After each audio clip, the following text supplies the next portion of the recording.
Hello.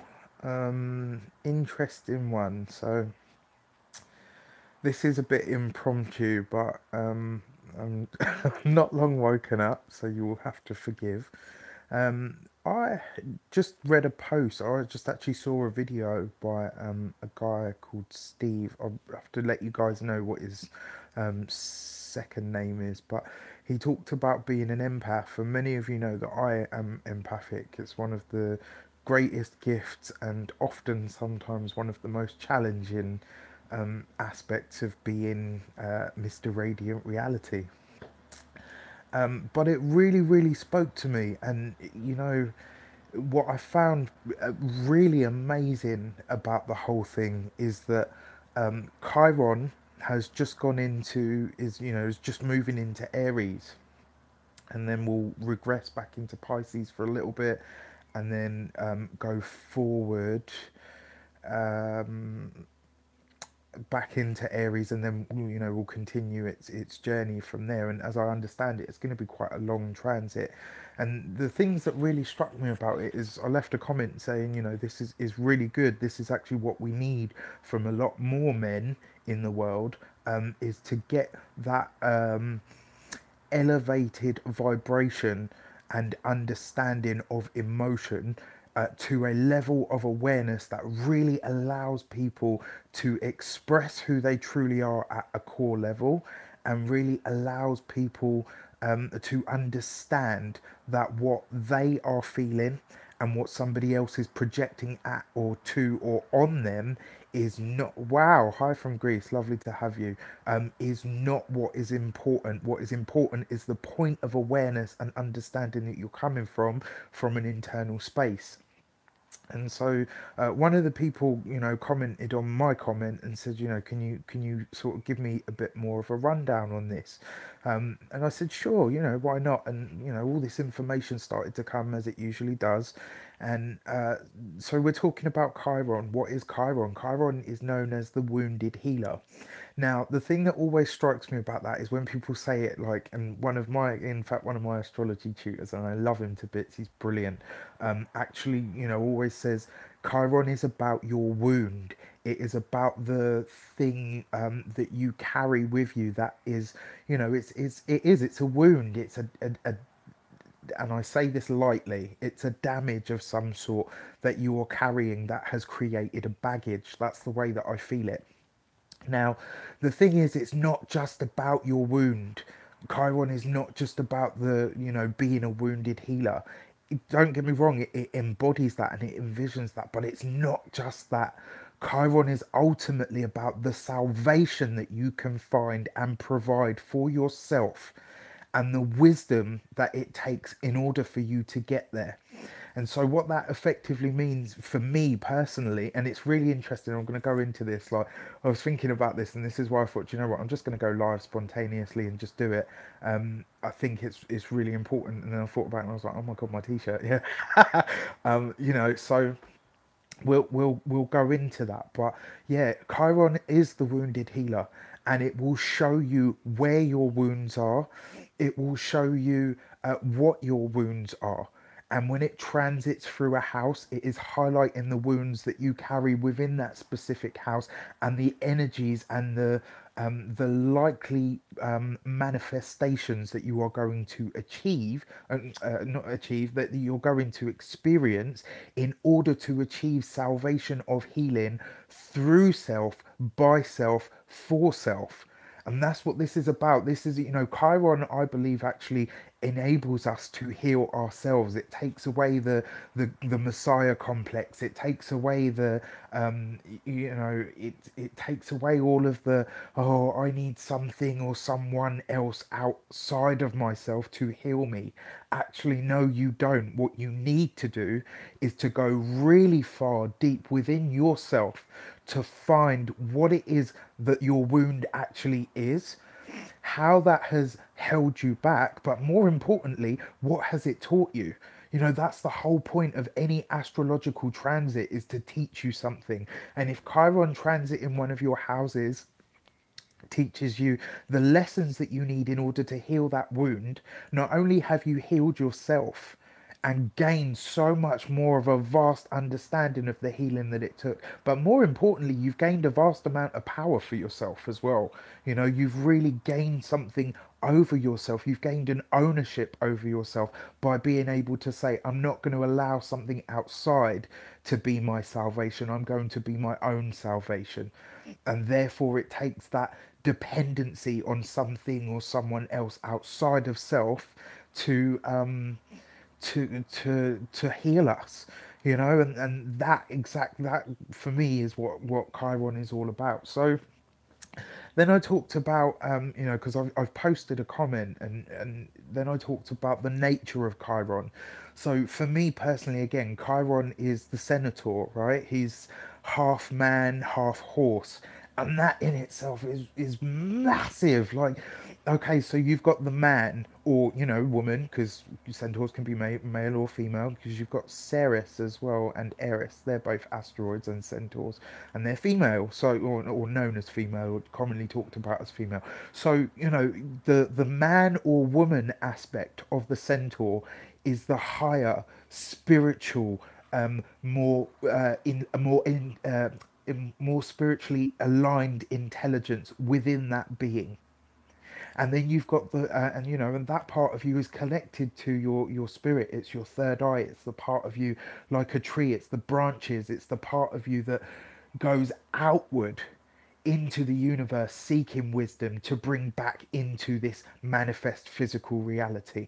And then you've got the horse aspect, the beast, you know. And this is really really interesting because the animal part, you know, the horse part of Chiron is the instinct. It's the part of you that gives you the gut instinct. It's when your hairs stand up on end, when you're picking up other sensory feelings. It's the deeply physical part of you that is rooted to the earth. You know, your body came from the earth and it will go back to the earth. It's that part of the thing. You know, and therein lie the difference. So the centaur is you know, part man and part animal. And the interesting thing is, when you think about human beings, although we don't have animal parts, we do have you know, an instinctual nature. We are tied deeply to the earth. We feel things, you know. And this is one of the things that really prompted me to talk about this. You know, this guy talked about being an empath, and I really really felt what he was saying, because I too am an empath. And I thought to myself, this is really interesting, because he's talking about being an empath. He's talking about sensing how people think and feel about him before they've even spoken to him, you know, whatever sphere of life he's experiencing or going through. And I thought to myself, wow. And we've got Chiron going into Aries, and this is going to highlight this for everybody. I personally feel you're going to start to really really, it's not late here, it's quite early in the UK. But I will leave it up so everybody can have a look. Like I said, this is just impromptu, it's not researched or anything. It just, this came from a video that somebody posted that I have to that I had to talk about. And I was like, you know, I really really want to, I'm just going to go live and do it. So Chiron in Aries, this, you know, for me, like I said, is going to start making people truly aware of what their power is. More importantly, how to express that power, how to understand it, and how to, you know, one of the things that I heard in a TV series, I can't even remember what it was because I don't watch it, but I just caught it. And the woman said, you know, it's not a power that you wield, it's a gift that you have. And therein lie, you know, if you can really get your mind around that concept, that is the truth of it. All the gifts that you have are just gifts that you have, they're not powers that you wield. And if you can know the difference between the two, you can truly own something without having to have ownership of it. And therein lie the beauty. So yeah, and you know what I moved on to talk about next is the fact that this is a man who's talking about being an empath. So he's owning his emotional self, he's owning all of his internal world, he's owning his masculinity in a truly amazing way, and being able to say, well, actually, you know what, I'm deeply sensitive and I feel at a really deep level. And being able to feel at such a deep level is what enables me to be, is what makes me an empath. And that I thought was absolutely fantastic. And what we need at the moment actually is more guys coming forward to talk about this sort of stuff, to raise the vibration of masculinity, to show the world that actually, you know, the authorities and stuff. And it's really, really interesting because I'm going to go back into that as well on the tarot side as well, because there's something that I wanted to talk about from that.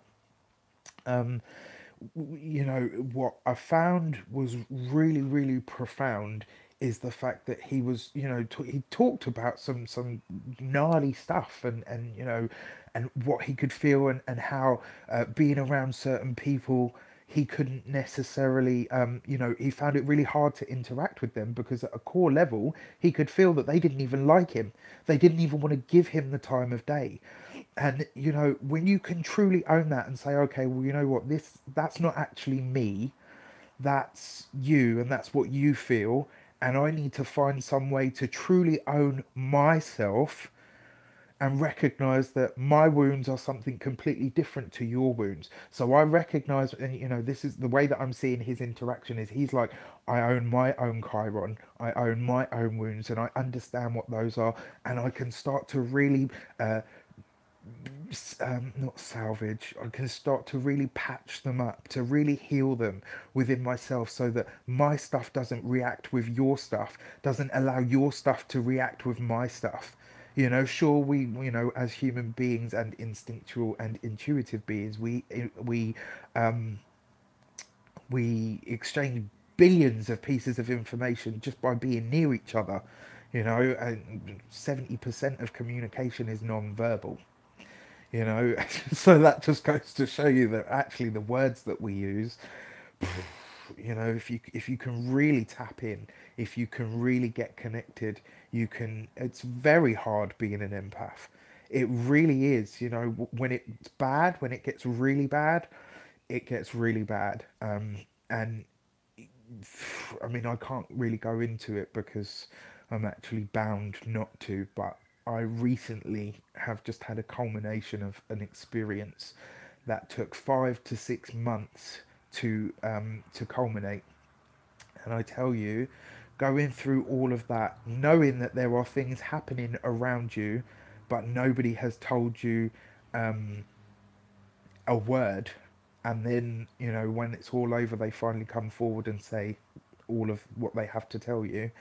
Up until that point, for an empath, it can be truly deeply scary, because then you start to question yourself, and when you're having those moments where something isn't right and something isn't being told to you, but nobody tells you what until 5, 6 months later.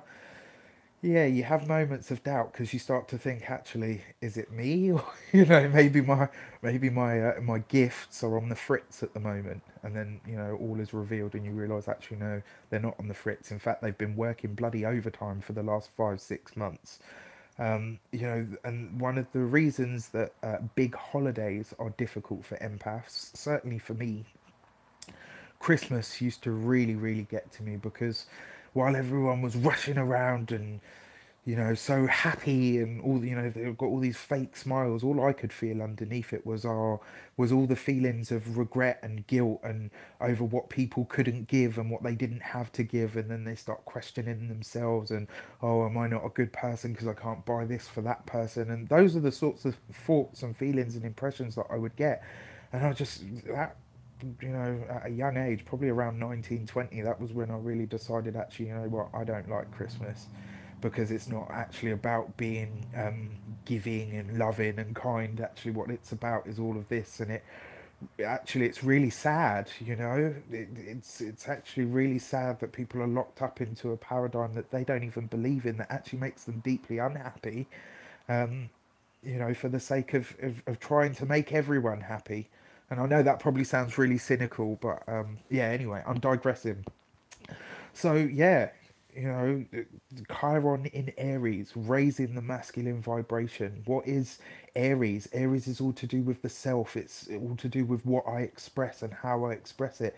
It's about your masculinity. Whether you're a male or a female, you have masculine energy. It's about how you express that aspect of yourself. It's about the part of you that is assertive and directive. It's about your drive, it's about your passion, it's about your power.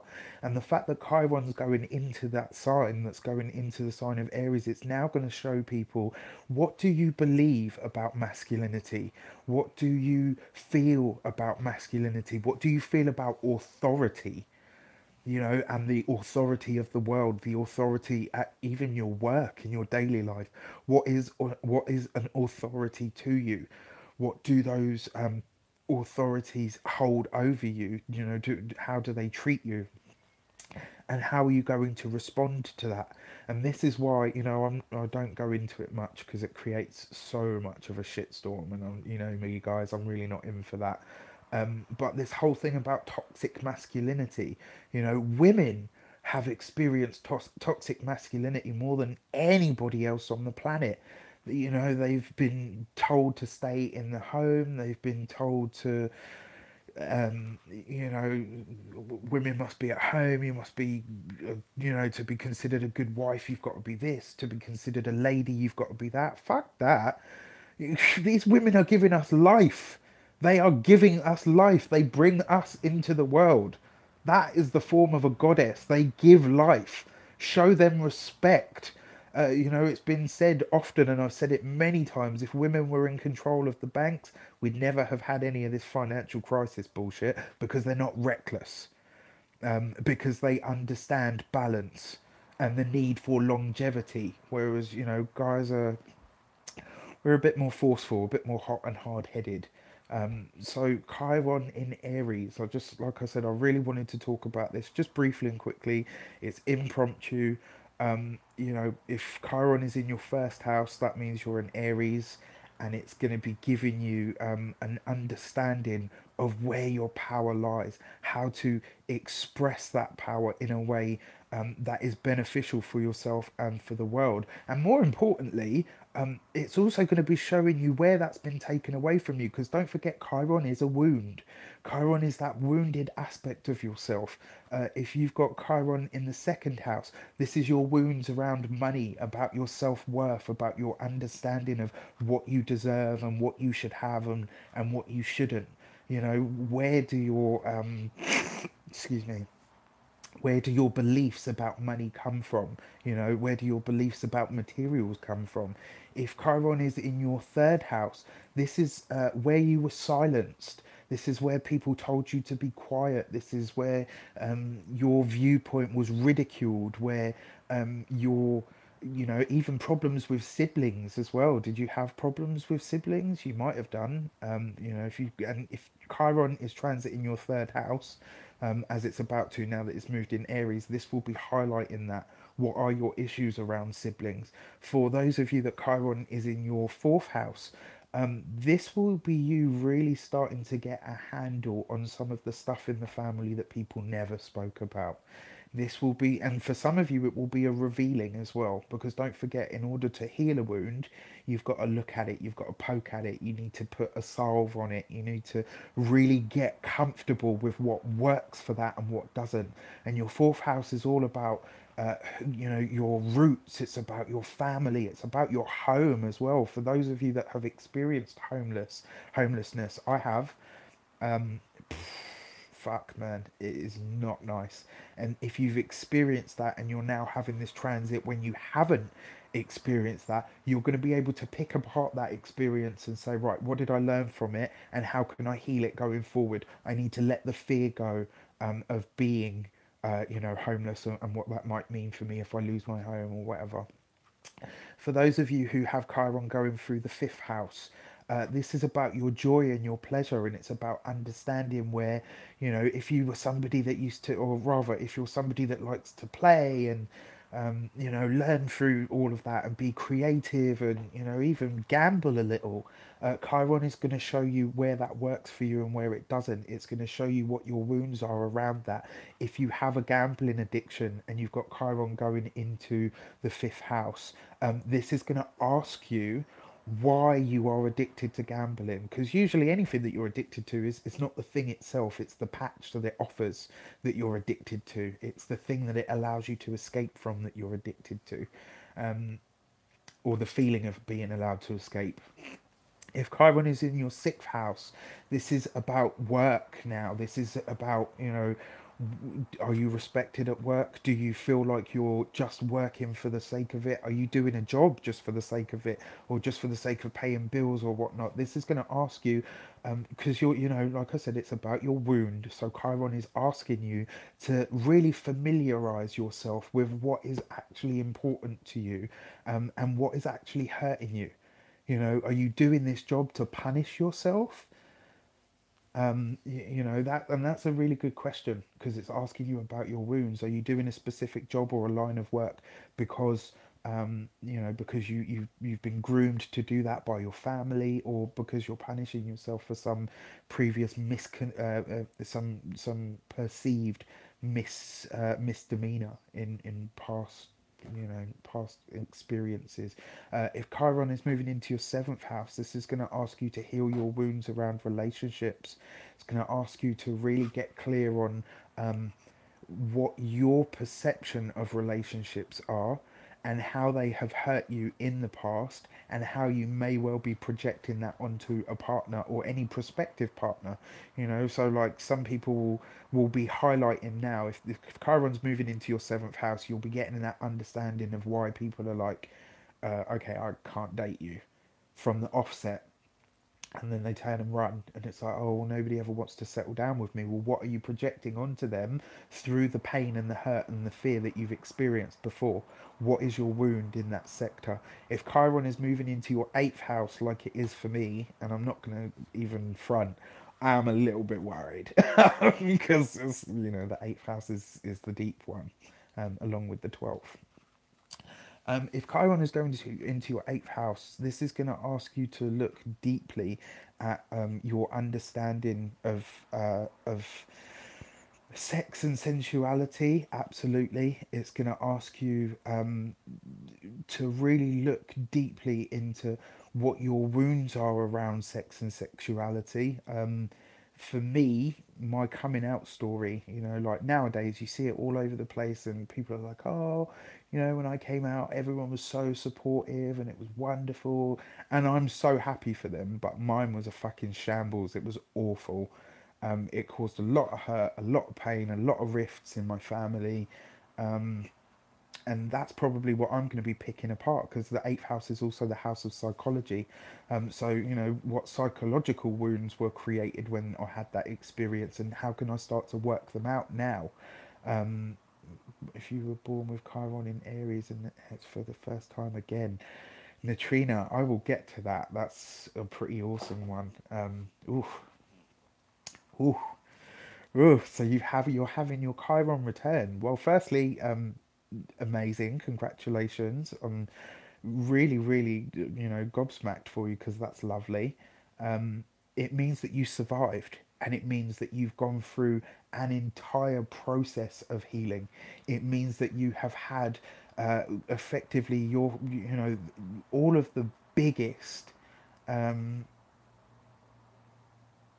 all of the biggest aspects of self that needed to be healed have, you know, you've done the work, you've put the work in. And the fact that Chiron comes around the second time, this time it's about showing you the higher aspects, the higher octaves of healing. This is where you're no longer really about healing yourself, but you're actually about healing the world, and you can take this out into the world with you, not only from what you've learned and your experiences, but now you have a deep understanding of what it takes to heal each one of these houses, and you can give that to the world as a gift. You know, now would be the time to think about becoming a counselor. Now would be the time to think about becoming, you know, a spiritual guide of some sort. Now would be the time to really start thinking about, you know, what you can offer the world by way of healing. You know, any energetic healing as well would be, you know, massive. So, back to you're welcome. So the ninth house, if Chiron is in your ninth house, this is going to be asking you why you don't want to travel afar, what it is about foreign cultures that frightens you, what it is about other viewpoints that you don't resonate with, and more importantly, why. And usually, what I feel from this as well is if you've got Chiron going into the ninth as a transit, this isn't necessarily just about things out, or you know, foreign cultures or foreign people scaring you. It's about something that's been imposed on you. You know, it's kind of like you've seen something take place and it's giving you a really strong reaction to it, and therefore you're like, okay, you know what? Anything different, bad. You know, but usually it's from an experiential point of view. Because again, guys, you know, I keep saying it, but Chiron is a wound, and a wound only ever really happens when there's been some sort of, um, you know, when you cut yourself, you've either been slashed or you've had a knock or a bump. And you know, so if you're having a Chiron transit ninth house, that will be highlighted to you where it is that outside external factors have allowed you to think that, you know, anything that's too different to you is and I say this word lightly, a negative thing. Also, it could show you about your higher learning, about, you know, if you think, oh, you know, I'm not smart enough, or I was never smart enough to go to university or whatever. Well, actually, you've done life pretty well. You know, you're a successful human being, so there you go. It's not all bad. If Chiron is transiting your 10th house, this is going to ask you to look at your career. And this actually, you know, because I was born with Chiron in the 10th. Yes. And I have, you know, over the years really struggled with what I wanted to do, what I felt was important to me, you know, and older siblings that were always smarter, etc. You know, gave me a bit of a okay, well, I'm never going to be the shining star or whatever. If you have Chiron transit in your 10th house, this is going to ask you about your career. It's going to ask you about your social status in the world. It's going to ask you to really look deeply, actually, at what you believe and perceive about who you want to be seen as and what you have to offer the world. And you know, what you have to offer the world is everything that you are, everything that you hold inside, every experience that you've had, every thought, feeling, conversation. If you can find a way, no, I'm not a Cancer. I'm a Cancer moon. I'm a Leo rising, and I'm an Aquarius sun, which I'm very proud of. Um, so yeah, if you have Chiron transit in your 10th house, this is going to show you and highlight your wounds to you, where you effectively don't say, you know, where you don't blow your own horn enough, effectively, where you know, why are you afraid to stand up and be counted?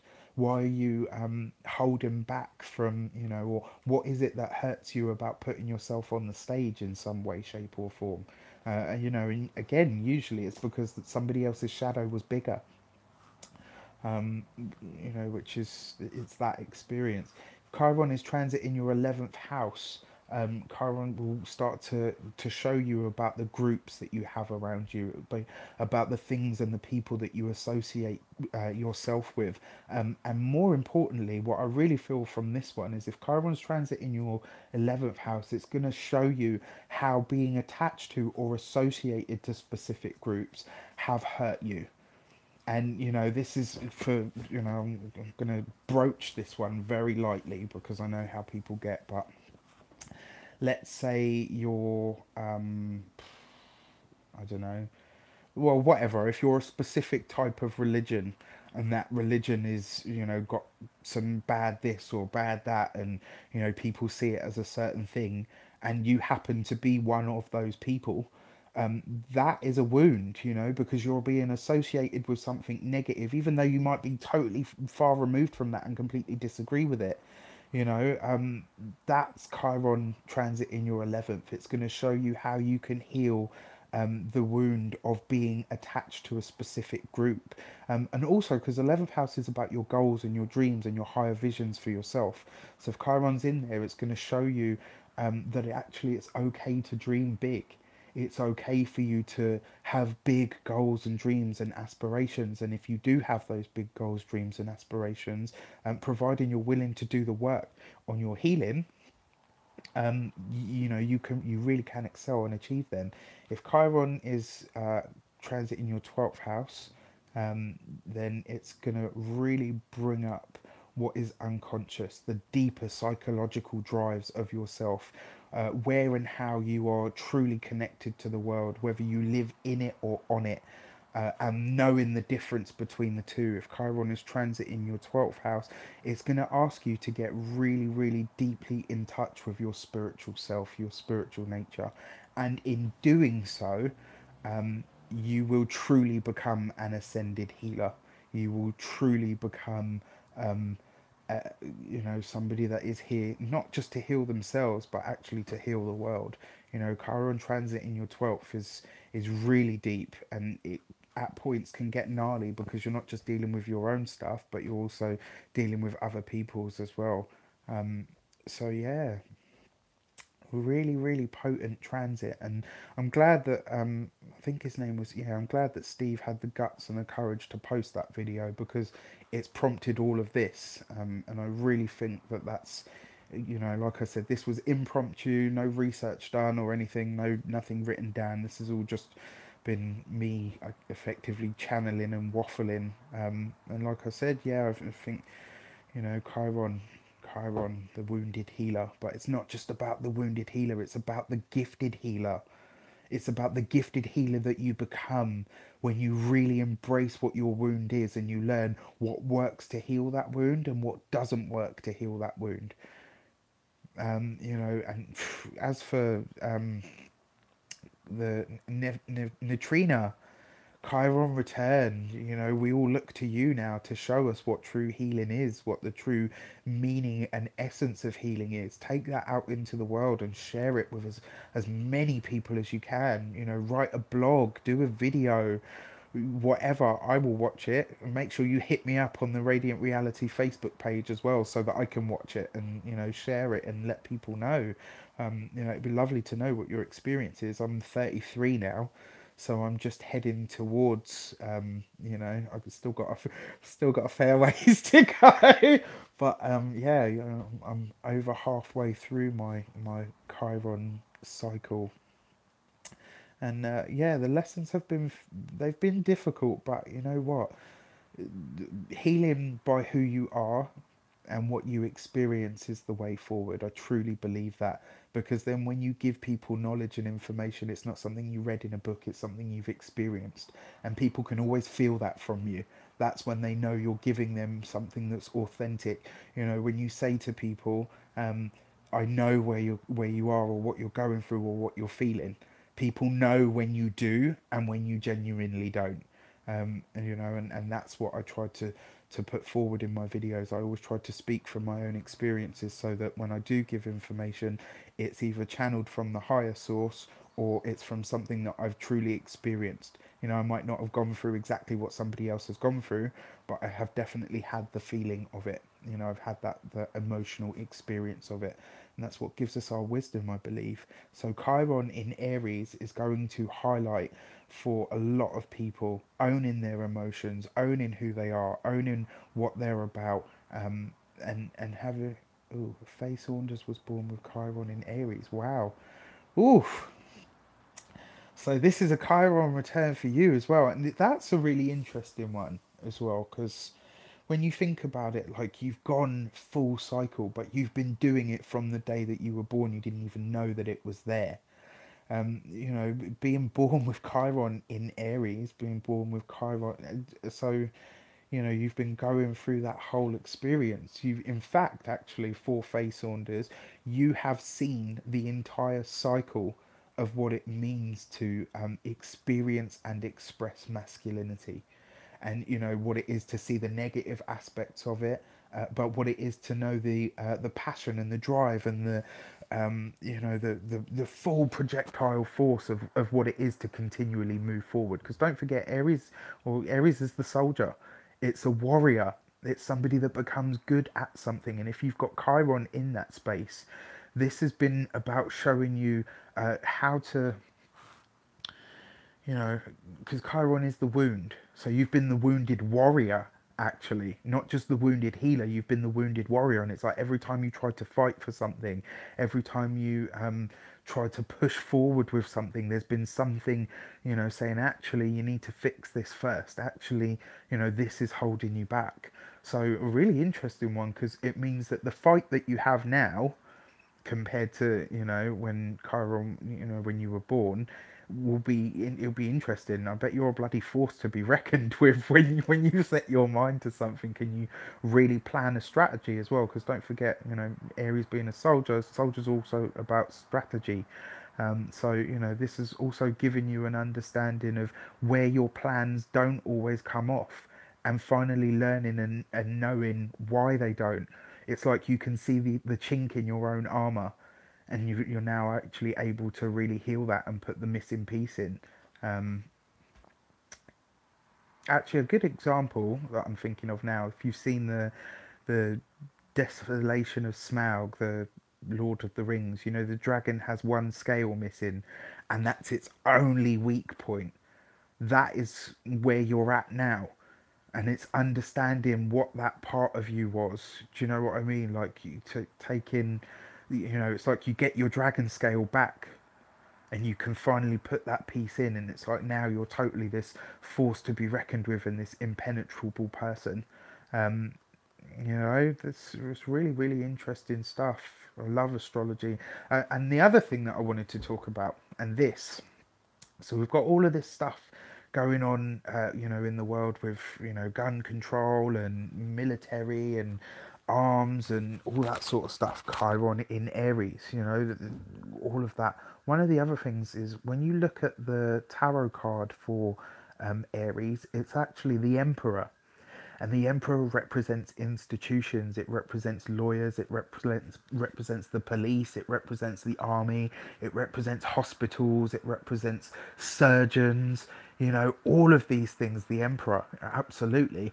And all of those things that are governed by the emperor card, Chiron is now going into that, and it's going to start to reveal. And it's funny because when you think about an emperor, especially in the old world, was the height of everything. That was the leader. God, I need that lawyer soon. I love you guys. You just keep me so pepped up, and like. But all of that aside, the truth of the matter is the emperor was the height of who he was. He was, he was the head of the empire, the emperor. And that person used to lead by example. And I think hopefully that's going to be one of the things. In fact, that's what's being highlighted at the moment. All these people that are in charge of us, all the governments of the world are saying we need to do this and we need to do that, but they're not leading by example.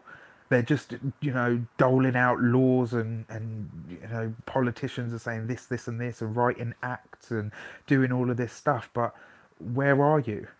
You're not leading by example. Aries, the emperor, is at the head of the army, is at the head of the new way of being, is the first one to follow those rules. So I think we're going to see a lot of that as well. I think we're going to see a lot of certainly the people that are false politicians and all the rest of it. I think those are going to be the ones.